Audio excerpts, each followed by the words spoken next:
Hi there, welcome to Tweet of the Week, and this week I want to look at this post that's coming up here, and that's really about what we do at the end of the day and something that I refer to as decompression. So decompression is something I used right from the start of my career. I spent the first 2 years in what was probably the most challenging mainstream I've ever worked in. And at the end of the day, I would wander around and I would go and find people and I would have a chat. I probably hung around longer than I really needed to. And I would say I found those hours not productive from a work point of view. I was so drained and exhausted by the lessons that I taught and the time I spent with students that actually most of my planning got done either in my frees or on the weekend. So in those kind of situations, I think some of it was to unpick what had happened during the day, and some of it was just to relax and to joke and to remember that I'm a human being outside of the 5 lessons that I've just delivered. And so here's a couple of tips for thinking about decompression in your setting. So tip number 1, make informal spaces for decompression and for everyone. Think about the people who work in departments of maybe 2 people. Think about where does the premises staff go? Where does the school nurse and the head's PA and the secretary, where do they go? Make those spaces inclusive for everyone. And the second thing I'd say is make them a nice distraction. So for example, I've worked in a school where they put a massive jigsaw puzzle out on one of the tables.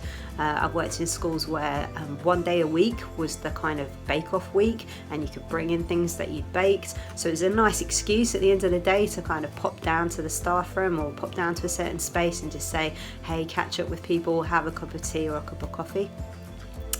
And then thirdly, I would say, if you are in those conversations where you really are needing to vent about your day or someone is needing to vent to you, challenge yourself or challenge them to finish those conversations with some kind of positive. And that's a trap that I've definitely fallen into, where I'm thinking I'm doing a good thing by going and talking about what has happened, and actually somehow at the end of it I feel heavier. I feel like it's just hanging around on me. So little challenge for you. Number 1, try and come up with something good that's happened in your day. Force yourself to do that. And the second thing, force yourself to come up with something that you are proud of that you've done today.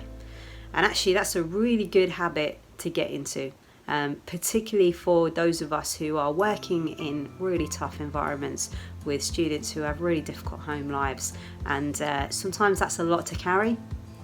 There's a chapter in my book called Who Guards the Guardians, and really when I'm talking about guardians, I'm talking about those of us who work with students maybe pastorally, and we get a real insight into some of the things that they are carrying, and that's sometimes a lot for us as well.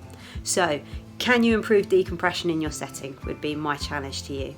Okay, I hope this was useful. Good luck with however you choose to manage the end of your school day. And if you found anything in this video useful, please like and comment and subscribe. And I will see you next time for Tweet of the Week.